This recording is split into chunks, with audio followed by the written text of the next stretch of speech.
Hi, I was born in 1980 and I've never seen a better Nigeria, meaning that there's never been a time when Nigeria was good.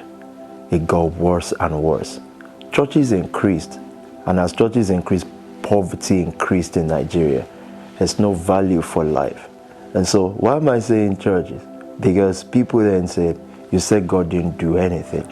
Yes, since 1980, prophecies upon prophecies on how tomorrow is going to be better. I want you to think about this, for those of us who still have time to think a little bit about things and confront the situations that we have at hand so that we can nation build together. I want you to think about this. What your leader or your pastor tells you that God will do for you, you do for him. You do for the leader. We pray for security and say God will protect you. Our leaders walk home with soldiers and mobile police. Now, you still want me to be as docile as the religious mind who believes that God will come from the sky and fix a nation? Righteousness exalts a nation. In Haiti's nation, there is prosperity. How come the more we increase in religion, the more poverty increases in the lives of our people? Another thought, and I'm not doing this because to respond to anybody. I'm equipping those who already believe in our message. Then someone will say, well, you're a pastor as well. I've created 140 businesses in this economy. 75 of it tax-paying already strong. We're submitting in November a catalog to the government so that they see what the church has contributed to nation building, to the life of young people, how many people we've employed. But that as it may be. Look at this. People found solution to the malaria problem. Americans brought money with some Nigerians to eradicate polio in Nigeria, in Africa. People did these things. If it were left to normal African whose religion is driven by selfishness is what Pentecostalism thrives upon in Africa. If it were left to us, we'll still be suffering from malaria because God is going to heal. We'll still be battling with polio, not to talk of COVID. Men bounded themselves together. They decided to research and they provided solution and succor for human suffering.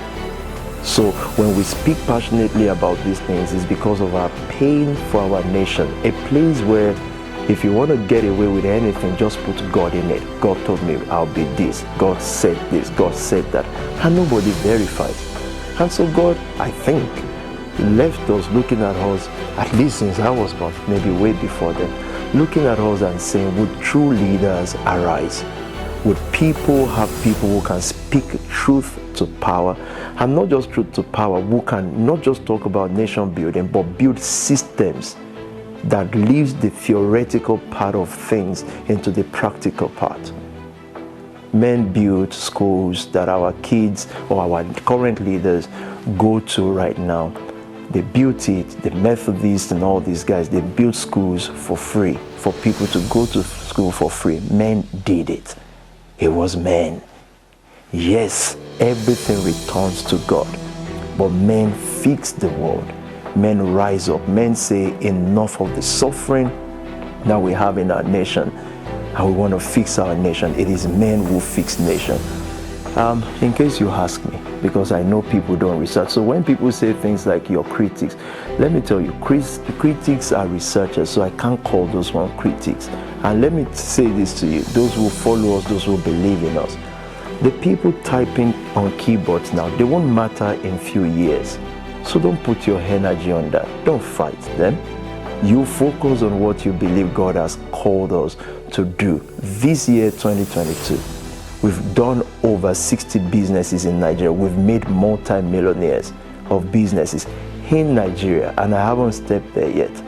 Men do these things. Yes, inspired by God. But I think there are many opportunities that Nigeria has missed. Being docile and waiting for someone to come from the sky, prophecies after prophecies, and the nation keeps getting worse and worse by the day. Now it's become by the hour. Prophecies never came to pass. This is the fact. Now, I've got nothing to gain or lose. Why people say, well, you do know people don't like the truth. So when you say things like this, they won't like you. But I don't pass offering baskets. I'm not asking people to donate to me, and I will never do so. And I'm not condemning those who do so. I'm just saying that nation building, it is meant to get us sacrificially participating in the emancipation and financial freedom of its citizens and of each other. That is how your nation build. So again, I repeat, I was born in 1980. And we've been told that God is coming to fix Nigeria.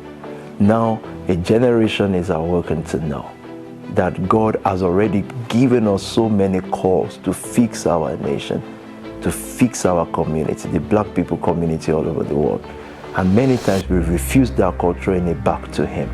And so I'm just that part of a person or part of you that says that nation building is a must. And learning from developed nations, they researched, they provided the solutions, they made their lives work. That's a fact.